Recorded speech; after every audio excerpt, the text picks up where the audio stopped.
Today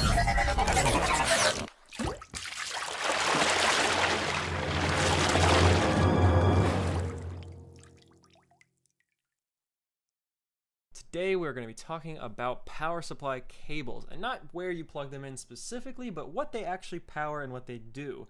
So we're going to start with the biggest one, and probably the most obvious one you see is your 24-pin power cable. Now this also might be a variant of a 20+4 or just a 20-pin. Older motherboard power cables use 20 pins, but more modern ones use 24, so sometimes you'll see them split like that. But this is going to be your main power for your motherboard. So this will help power anything from your PCIe lanes to your fan headers to any other slot you have on your motherboard that requires power comes from this giant 24-pin, or in older cases 20-pin cable.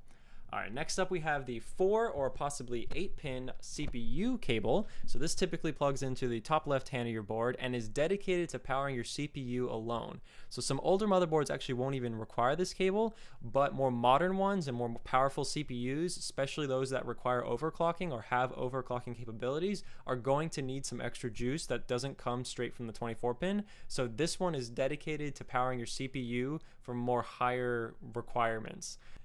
Alright, next we have the 6-pin or possibly an 8-pin PCIe power cable. So similar to the CPU power cable, this one is dedicated towards your graphics cards, and it can either be 6-pin or 8-pin, or possibly a 6+2-pin variant. So that way, if you have an 8-pin or if you have a 6-pin, this one cable has the 6 you need and then has 2 extra in case you have an 8-pin.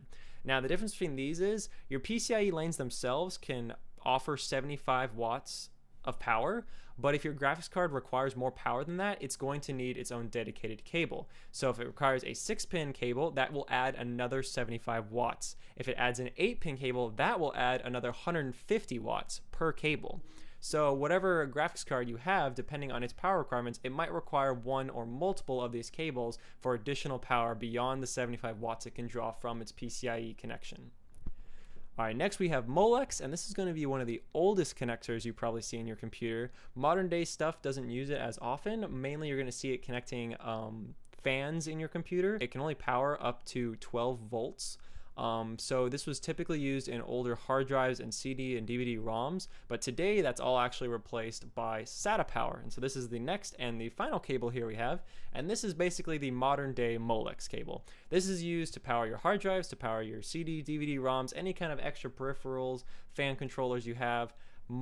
This SATA connector replaced all of Molex basically, except for probably the fans, which I'm sure there's adapters online you can find, or you can put SATA into a 3-pin or 4-pin fan connection, but typically anything that was Molex is SATA today.